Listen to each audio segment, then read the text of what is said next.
Not sure I agree that we have to start banging the drum about sustainable livestock. It's about how can livestock be reintegrated much more into more sustainable agriculture. Thank you. Point noted. Thank you, James. The lady in red, please. And then I'll take the last one, the gentleman there. He's very adamant. And then I'll have all of you respond. So prepare your responses to the questions being asked as your final remarks. Yes. Thank you. My name is Lana Wagena. I was a youth vice chair for the UN Food Systems Summit in 2021, one of the 5. My question is to the organizers, as I'm guessing they're in the room, which is around 3 points. The first is why... Give us one, the key one. Question. Okay. Just wondering why there was no balance in this event. Multiple times it has been referenced that there is criticism and that there is concern around the sustainability of livestock, around the emissions that come from livestock. So a number of the speakers are aware that there is a large amount of concern on that and that there is momentum on that end. And so if you want to have a discussion and to fully represent the views of stakeholders and internationally, then why was everything stacked in one favor? The second part is why Global North was not discussed. Global South was mentioned several times around the situations regionally for communities in the Global South, but why is there no discussion of what is happening in the Global North, as that can differ strongly in those situations? Okay. And then also a number of the speakers have mentioned that the sector is doing better, that the sector is improving, but where are the details? I haven't heard any of the speakers say exactly what they are doing, how they are improving. And so we're seeing no accountability in terms of these improvements that are mentioned, and just statements saying that livestock is important and that you must have these products, but we need to see the evidence. We need to see what action is happening, and also to bring in at least one speaker who can represent the other views that have been mentioned several times. Okay, thank you. One last, yes, the gentleman in the back. That's it. Thank you. Philip Limbury from Compassion in World Farming, a farm animal welfare organisation founded by a farmer, and I'm proud to live on a farm hamlet. And I'd like to support the last 2 speakers regarding accountability and positivity, and about the need to integrate the livestock sector with the wider agriculture. There's no doubt in my mind that when farmed animals are kept well and as part of the land on pasture-fed regenerative systems, they can be part of the solutions to some of the serious challenges now facing humanity: climate, biodiversity loss, nutritional security, and so on. I think where things have gone more questionably is when animals are taken out of the farm and into industrial agricultural systems, where they are separated from the rest of the farm scenario. So I would support the thesis that we should avoid looking at livestock as a segment, as a distinct segment, and actually look to integrate it and look to bring balance. We do need to recognise that the livestock sector contributes more greenhouse gases than all the world's transport put together. That is a fact. And that if we eat too much meat, which is the trend line, then our food alone will trigger catastrophic climate change. It doesn't have to be like that. If we reintegrate the animals, bring in more balance, and bring genuine sustainability to the agri-farm industry, which includes farmed animals kept in welfare-friendly, nature-friendly ways. Thank you so much. Thank you, Phil. And I'm going to give it to my panel. And as you make your remarks, this will be your final round. Please think about it as your final round. If you don't have anything to say, it's okay. And I also want to let you know it's a 60-minute side event. We can't give a lot of detail in 60 minutes. I'm sure if you follow up with these people, they can give you all the accountability information that you need. James, I agree. Food systems are a very new concept, 2 years old now. We are working at it. We're moving the sector. We're moving into food systems lenses. But let me let the panelists speak, and I'll start with you, Ambassador Chaniak. Please keep it short, pointed, and if something is said, please don't repeat it. We've run out of time. Okay, thank you very much. I will try to say three points. First one was that when I started my intervention, I expressed that I would have liked to have the same possibility to express, like my colleague expressed here, her criticism about this side event during the Food System Summit. Unfortunately, whatever we did in terms of trying to raise our position was absolutely impossible to be captured in the declaration, in the final declaration.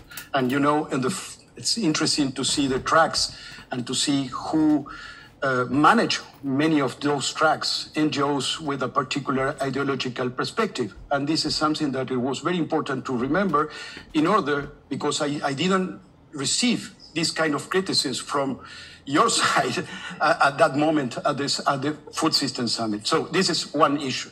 The second issue is that we have this side event because we couldn't have the possibility to include in the agenda of this stock-taking moment livestock. We couldn't.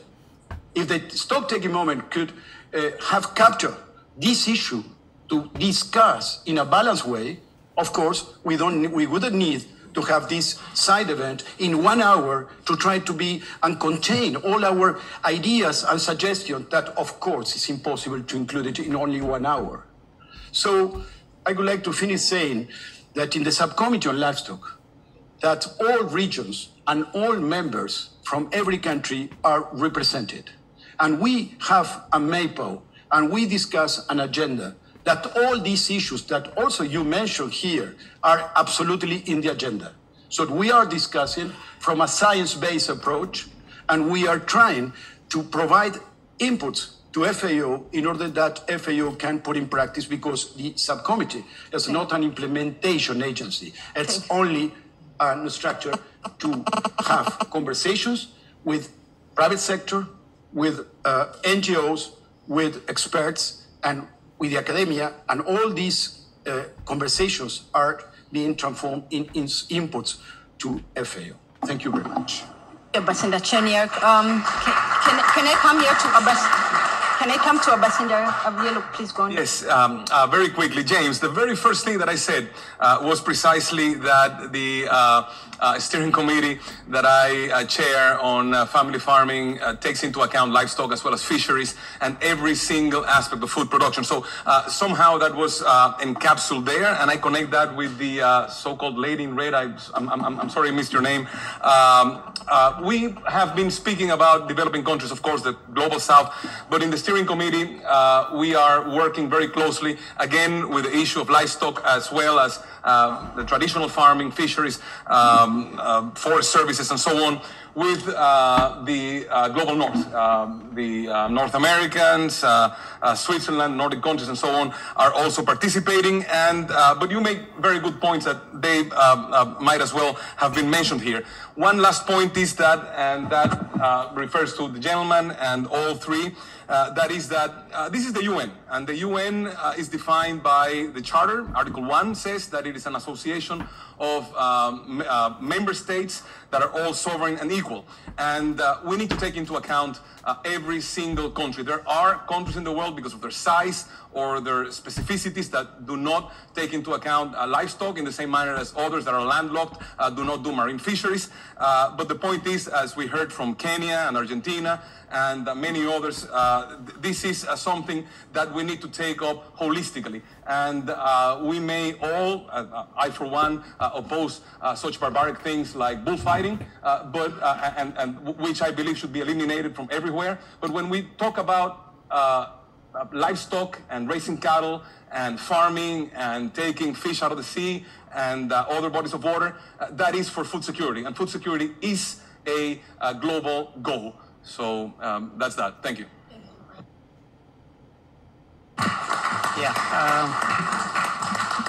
Mine is very brief. Luckily, in Africa, we don't have industrial systems, in Kenya specifically, so we are more on family farming. So we are still working on how to improve the agroecological systems to balance nature with the production. So that's where we are right now.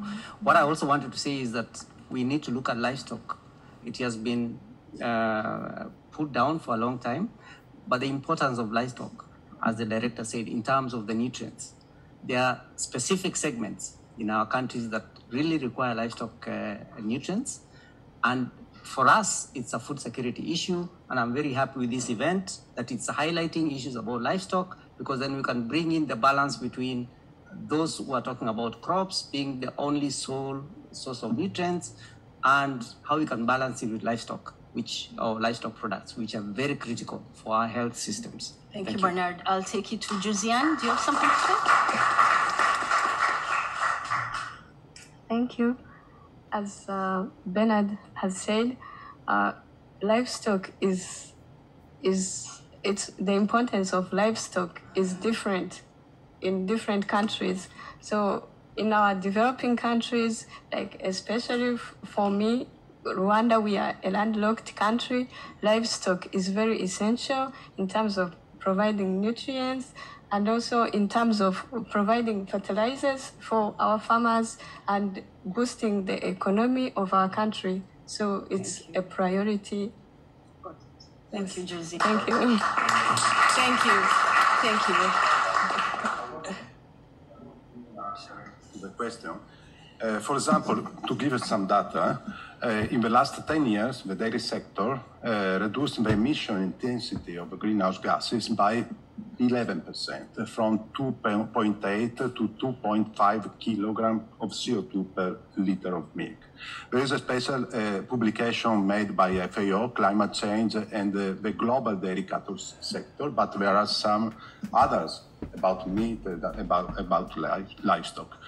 But I want to underline that the IPCC suggests that the right solution to fight climate change and to reduce hunger and to guarantee enough food for the increasing population is the sustainable intensification of agriculture. So we need to produce more for the area used to reduce also deforestation.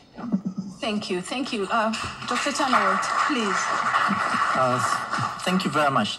Being let's say, as we are a human being, we know that we need healthy food, clean water, and clean air. This one is a basic need. And when you're talking about the way that you consume, the consumption patterns, it depends on how you eat, what you eat, and how much you eat.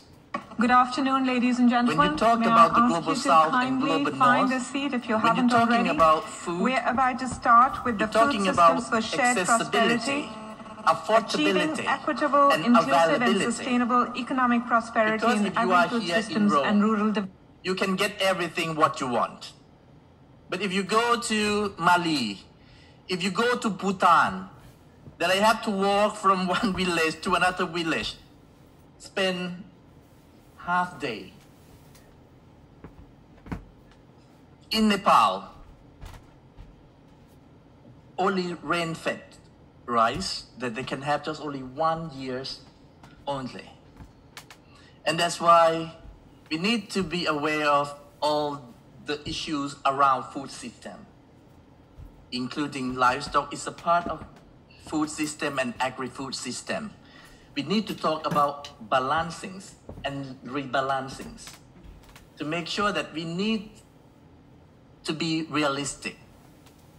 As my colleagues from Africa mentioned, still many farmers rely on livestock. But maybe in the other regions that are talking about how to reduce consumption, reduce the number of livestock, or even though whatever you want to reduce. It depends on your priorities. It depends on your needs. And we respect your decisions because the need and priorities of each country is different. And that's why we are sure that when we discuss the issue around sustainable livestock transformation at the global conference, we will bring solution. We will bring good practices that we can share our practices together, how we can do better, how we can produce more with less impact, how we're going to make sure that we can inform policymakers, consumers, and public that we are producing with accountability and responsibility. Thank you very much. Thank you. Thank you. I really want to commend the president of the Wild Farmers Organization. He sat next to me quietly, waiting to give us the punch as his closing remarks. He has heard it all. This has been a wonderful forum. I would like you to give us our closing remarks as you also reflect on what you've heard. Thank you, Mr. Arnold. Thank you, Mrs. Moderator. Thank you for the job you have made. Your Excellency, ladies and gentlemen, first of all, I want to underline that I hear always the voice of the activists. All the farmers hear the voice of the activists everywhere in the world. When I say the activists, we are also activists. You are activists. We hear all this voice and we try to change our way of producing, to produce more with less. But be aware that less than 1 century ago, just less than 2 billion people were on this land. We are 4 times more. And livestock have been a big solution to feed all these people. You know the year where the wheat is not good. Where do we use the wheat? We can't make bread. We feed the chicken with that. Where in the industry we transform all the vegetables and we have some lost because some products are not good. We feed the pigs with that. And so. How do we feed the cow? We feed the cow mainly with the grass. And where is produced the grass? On land who is not arable. You can't seed grain, you can't produce vegetable, you have just grass. And grass, the only animal we are able to transform is goat, sheep, and cow, and horses. But really, it's the real life. It's what we do. And everywhere in the world, we are aware of the sensibility of some of the citizens, and we try to answer to that. But at the same time, we are facing the climate change. And livestock, it's also part of the solution. When you have a climate who are changing so suddenly, it's more and more difficult sometimes to be a vegetable producer or a cereal producer. And livestock can be the solution because the rain is coming some year, some other year are not coming. And the only animal who are able to, you're able to feed with the hay, it's this animal, and it's produced on grass. What can we do with all this grass? Even you use it on your, like this. You can't make a good cigar with grass. It's only the cow who can give value to that. I want to underline that. But really, the livestock is part of the circular economy. You know, on our farm, most of the farmers, they have circular economy. If we have developed organic products everywhere in the world, it's because we have all the manure produced by all these animals who are able to feed the land where we produce the vegetables and so and so. And I want to finish by the importance of the carbon and the biodiversity. The two main things of carbon and biodiversity is the pastures. And the pastures is the place where you have the animals. If you have no animals, you have no reason to have pasture, and nobody will take care of that.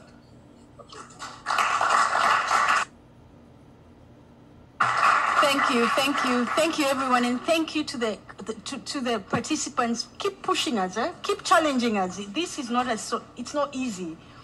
Thank you to my panelists, my honorable panelists. Thank you so much for your time. To the organizer, to the translators and interpreters.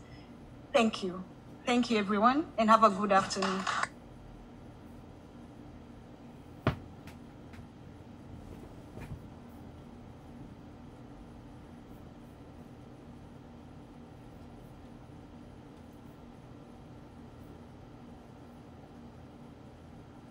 Recording stopped.